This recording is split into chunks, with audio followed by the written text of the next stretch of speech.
Hello everyone. आज के इस वीडियो में हम हिंदी भाषा और साहित्य के खंड 2 के बारे में बात करेंगे।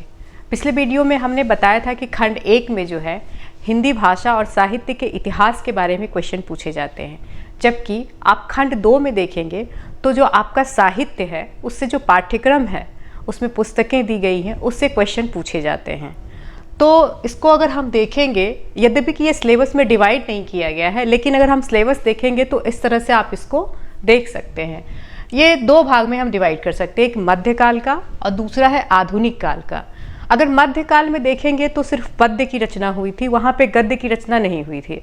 तो वहाँ पे हमें 3 महत्वपूर्ण कवियों को पढ़ना है, जिनका नाम कबीरदास हैं, सूरदास हैं और तुलसीदास हैं।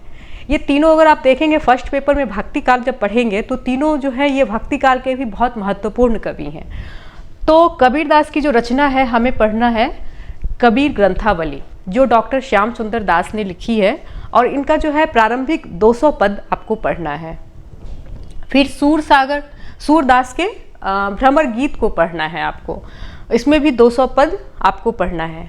फिर तुलसीदास में देखेंगे कि रामचरितमानस एक जो है आपको उसमें अयोध्या कांड पढ़ना है, और देन कवितावली जो है उसमें उत्तर कांड पढ़ना है। इस प्रकार जो है 3 कवियों की 3 रचनाएं, तुलसीदास की 2 रचनाएं हैं और जो कबीर की 1 रचना और सूर की 1 रचना, इससे क्वेश्चन आपके पूछे जाते हैं। दूसरा अगर हम देखेंगे कि आधुनिक काल में जब आते हैं तो इसको पद्य और गद्य दोनों में डिवाइड किया गया है। पद्य में देखेंगे तो 3 कवि हैं यहाँ पे, जयशंकर प्रसाद, निराला और मुक्तिबोध। जयशंकर प्रसाद का हमें पढ़ना है कामायनी। कामायनी में 4 सर्ग पढ़ना है हमें, चिंता, श्रद्धा, लज्जा और ईरा सर्ग पढ़ना है। ढेर सारे सर्ग हैं इसमें, उसमें से 4 सर्ग आपको दिए गए हैं पढ़ने के लिए। फिर निराला के जो काव्य संग्रह है नाम है अनामिका, उसमें से 2 कविताएं पढ़नी है आपको। एक है राम की शक्ति पूजा और दूसरा है सरोज स्मृति, और तीसरा है मुक्तिबोध। ये मुक्तिबोध की कविता जो इनका संग्रह है नाम है चांद का मुंह टेढ़ा है, उसमें से जो आपको पढ़ना है वो अंधेरे में कविता पढ़नी है। तीनों एक लंबी कविता है, मतलब ये तो महाकाव्य के शैली में रखा जाता है इसको, बाकी ये दोनों जो इनको पढ़ना है ये लंबी कविताओं की श्रेणी में आती है।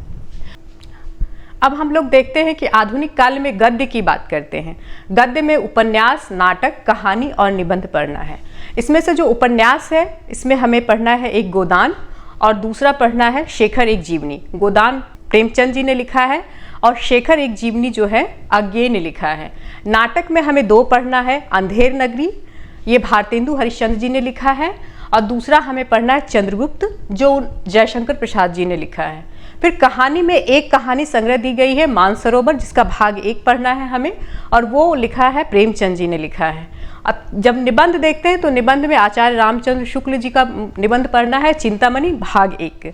इससे हमारे क्वेश्चन, जो सारे क्वेश्चन यहीं से इस बुक से आपको पढ़ने पड़ते हैं, उनसे क्वेश्चंस पूछे जाते हैं। तो इस प्रकार अगर हम देखते हैं तो इसमें सबसे महत्वपूर्ण कौन से कवि हैं और क्या क्या आप जो है सेलेक्ट कर सकते हैं एग्जाम के समय, मतलब पढ़ने के लिए। जैसे अभी तक से आपने पूरी पढ़ाई की होगी, लेकिन लास्ट में क्या होता है थोड़ी सेलेक्टिव स्टडी की ज़रूरत होती है, तो आप उसमें किस किस को सेलेक्ट कर सकते हैं प्रीवियस ईयर के क्वेश्चन के आधार पे हम कोशिश करते हैं इसको जानने की। तो सबसे पहले देखिए कि खंड 2 में लिखा गया है, इस प्रश्न पत्र में निर्धारित पाठ्य पुस्तकों का मुक्त रूप में अध्ययन अपेक्षित होगा, और ऐसे प्रश्न पूछे जाएंगे जिनसे उम्मीदवार की समीक्षा क्षमता की परीक्षा हो सके। आप देखेंगे कि समीक्षा क्षमता की परीक्षा की बात की गई है यहाँ पे, मतलब आप अगर पाठ्य पुस्तक पढ़ते हैं तो कैसे अपने शब्द में उसको अच्छे से अच्छे रूप में समीक्षा कर पाते हैं। जैसे आपसे इसमें व्याख्या भी पूछी जाती है और क्वेश्चन भी पूछे जाते हैं। तो हमने अगर पूरा कबीर पढ़ लिया तो कबीर के को कैसे हमने समझा, ये हम समीक्षा के द्वारा अच्छे से इसको व्यक्त कर सकते हैं। तो यही क्वेश्चन यही आपसे उम्मीद की जाती है कि ऐसा लिखें आप आंसर। तो देखिए सबसे पहले कबीर को देखते हैं। कबीर का जो है आप देखेंगे 63 में पूछा गया, 64 में पूछा गया, 65 में पूछा गया, 66 में पूछा गया।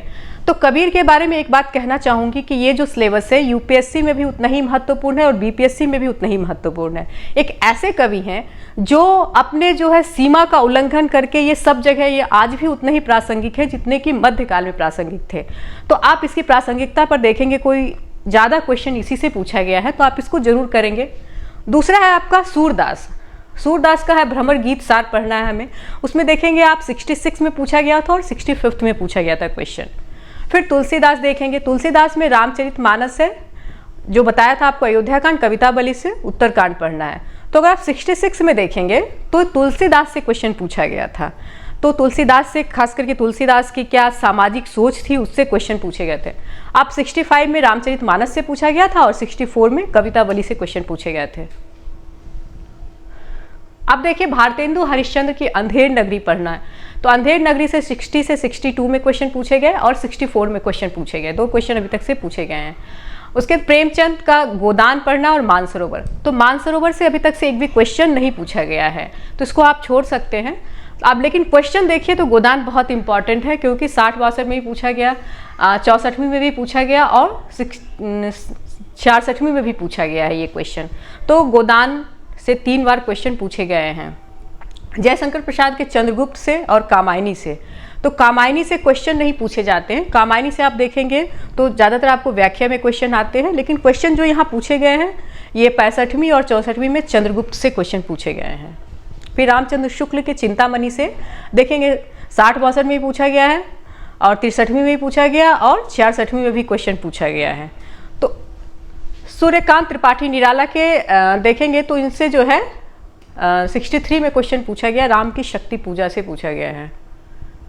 और आगे से जो पूछा गया है, दोनों भाग पढ़ना, इनका जो ये है उपन्यास है 2 भाग में लिखा गया और दोनों भाग पढ़ना है। इसमें आप देखेंगे 60-62 में भी पूछा गया और 65 में भी पूछा गया है, और मुक्ति बोध से सिर्फ 63 में क्वेश्चन पूछे गए हैं। इस प्रकार अगर क्वेश्चन को एनालिसिस करेंगे, हमने ये क्वेश्चन लिया है 60-62 से लेकर 66 जो लास्ट एग्जाम हुआ था वहाँ तक, क्योंकि यहाँ से जो है हमारा पेपर का चेंज हुआ था सिस्टम, इसलिए मैंने इतना ही लिया है।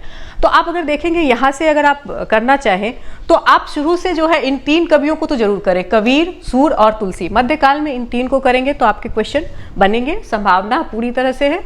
और दूसरा अगर आप देखेंगे ये आधुनिक काल में तो शुक्ल कर लें, भारतेंदु कर लें और अज्ञेय कर लें, तो इस तरह से आप जो है क्वेश्चन पकड़ सकते हैं। लेकिन इसके अलावा जो महत्वपूर्ण क्वेश्चन आए हुए हैं, मेरी सलाह होगी कि उस क्वेश्चन को जरूर देखें और क्वेश्चन के थ्रू आप उस चैप्टर को जरूर तैयार करें। इस प्रकार आपके जो हिंदी साहित्य की तैयारी है ये अच्छी तैयारी होगी और आप अच्छे आंसर लिख सकते हैं, तो आपकी तैयारी बेहतर बनाने में। लेकिन इसमें आपको एग्जाम्पल्स देने होंगे, इसलिए आप पाठ्यक्रम जो पाठ्य पुस्तक दी गई है वो जरूर पढ़ें। धन्यवाद।